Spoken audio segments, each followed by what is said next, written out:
नमस्कार साथियों, मेरे YouTube channel Hemraj Chauhan official में आप सभी का स्वागत है। राहुल गांधी का लोकसभा में विपक्ष के नेता के तौर पर दिया गया भाषण आज खासा सुर्खियों में रही। इस भाषण की चर्चा सोशल मीडिया से लेकर न्यूज चैनलों में हुई। राहुल गांधी आज विपक्ष के नेता के तौर पर बोल रहे थे।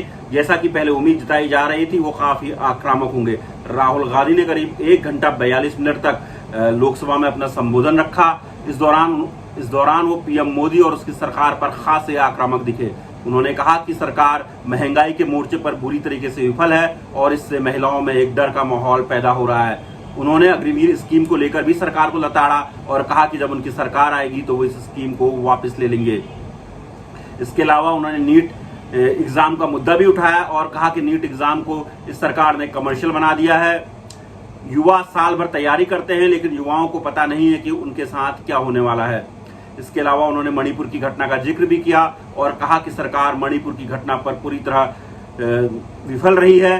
पीएम मोदी एक बार भी मणिपुर नहीं गए, जबकि हम उनसे कहते रहे कि आप वहां जाएं और मामले को संभालें। राहुल गांधी के भाषण के दौरान आज सत्ता पक्ष और विपक्ष के बीच जमकर हंगामा देखने को मिला। सत्ता पक्ष के 5 प्रमुख जो कैबिनेट मंत्री हैं, राहुल के बयान के दौरान वो उठे और उन्होंने अपना विरोध दर्ज कराया। चाहे इसमें राजनाथ सिंह हो जो करीब 2 बार उठे, इसके अलावा अमित शाह गृह मंत्री कम से कम 4 बार उनके भाषण के दौरान उठे। जब उन्होंने किसानों को लेकर एमएसपी की बात रखी तो शिवराज सिंह चौहान ने भी अपना विरोध जताया। इसके अलावा किरण रिजिजू, भूपेंद्र यादव, निशिकांत दुबे, रविशंकर प्रसाद जैसे बीजेपी के कई नेता बार बार राहुल गांधी को टोकते रहे। यहां तक कि गृह मंत्री अमित शाह ने तो अपील तक की कि लोकसभा स्पीकर राहुल की बातों पर संज्ञान लें और उन्हें गलत तथ्य पेश करने से रोकें और उनकी पार्टी को संरक्षण प्रदान करें। लोकसभा में जो आज नजारा दिखाई दिया, ये नजारा बिल्कुल अलग था। पिछले 10 सालों से लोकसभा के विपक्ष के नेता को किसी भी तरह से इस तरह से हमलावर नहीं देखा जिससे सत्ता पक्ष में बेचैनी नजर आई हो। लेकिन आज राहुल के बयान के बाद सत्ता पक्ष में एक बेचैनी आई। राहुल गांधी के जिस भाषण के जिस अंश को लेकर सबसे ज्यादा हंगामा हुआ वो था उनका ये कहना कि बीजेपी नफरत फैला रही है। पीएम मोदी ने कहा कि राहुल गांधी हिंदुओं पर आरोप लगा रहे हैं हिंसा का, जबकि राहुल गांधी ने कहा कि वो हिंदुओं पर आरोप नहीं लगा रहे, वो बीजेपी पर आरोप लगा रहे हैं, वो नरेंद्र मोदी पर आरोप लगा रहे। उन्होंने अपने भाषण में शिवजी का जिक्र भी किया और कहा कि शिवजी कहते हैं कि डराओ मत। उन्होंने कहा कि कांग्रेस पार्टी आपसे डरने वाली नहीं है। इसके साथ ही उन्होंने अयोध्या का जिक्र भी किया और कहा कि पीएम मोदी ने अयोध्या में चुनाव लड़ने के लिए 3 बार सर्वे करवाया, लेकिन जब उन्हें सर्वे में पता लगा कि वो वहां से नहीं जीत रहे हैं तो उन्होंने वाराणसी को चुना और वाराणसी में भी वो हारते हारते बचे।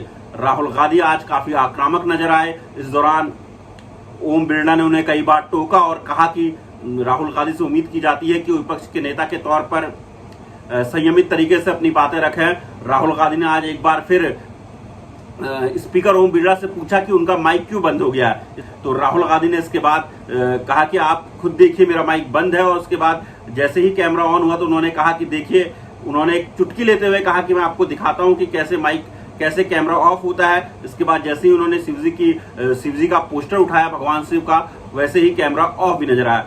तो कुल मिलाकर कह सकते हैं कि राहुल गांधी ने आज जो ट्रेलर दिखाया उसके बाद लग रहा है कि फिल्म अभी बाकी है। राहुल गांधी आने वाले समय में न सिर्फ संसद के बाहर सड़क पर, बल्कि जिस तरीके से आज उन्होंने अपना भाषण दिया उससे पता लगता है कि वो संसद के अंदर भी मोदी सरकार को जमकर घेरेंगे। राहुल गांधी ने कहा कि वो जो बातें कह रहे हैं डंके की चोट पर कह रहे हैं। उन्होंने अग्निवीर स्कीम को लेकर कहा कि जनता सब जानती है कि क्या हो रहा है। महंगाई को लेकर उन्होंने कहा कि महंगाई के मोर्चे पर सरकार पूरी तरह से विफल हुई है। गैस सिलेंडर के दाम काफी ज्यादा बढ़ गए हैं। उन्होंने नोटबंदी का भी जिक्र किया और कहा कि नोटबंदी से देश में जो रोजगार की है वो कमर टूट चुकी है, क्योंकि जो लघु और मझोले उद्योग हैं इससे वो सबसे ज्यादा प्रभावित हुए हैं। उन्होंने कहा कि मोदी सरकार ने गलत तरीके से जीएसटी लेके आए, जिसका भी नुकसान व्यापारियों को उठाना पड़ रहा है। उन्होंने मोदी सरकार को चैलेंज करते हुए कहा कि आने वाले गुजरात विधानसभा चुनाव में वो उनको हराएंगे। उन्होंने कहा कि और लिख कर ले लें कि गुजरात विधानसभा चुनाव में उनकी पार्टी जीतेगी। कुल मिलाकर कांग्रेस की तरफ से राहुल गांधी ने आज जैसा तेवर दिखाया और जिस तरीके से उन्हें विपक्षी गठबंधन इंडिया का पूरा समर्थन हासिल हुआ, उसे देखकर कहा जा सकता है कि आने वाले समय में जो तकरार संसद के अंदर होगी वो काफी महत्वपूर्ण होगी और कहीं न कहीं इस बार संसद में विपक्ष के मजबूत होने का असर भी नजर आ रहा है। विपक्ष के पास इस समय 34 सदस्य हैं इंडिया गठबंधन की बात करें तो, और सब वहां पर एकजुट दिख रहे हैं। जिस तरीके से अवधेश प्रसाद को आज राहुल गांधी ने बधाई दी सबके सामने अयोध्या पे जीतने को लेकर, तो उससे पता लगता है कि किस तरह से राहुल गांधी सारी पार्टियों को साथ में लेकर चल रहे हैं।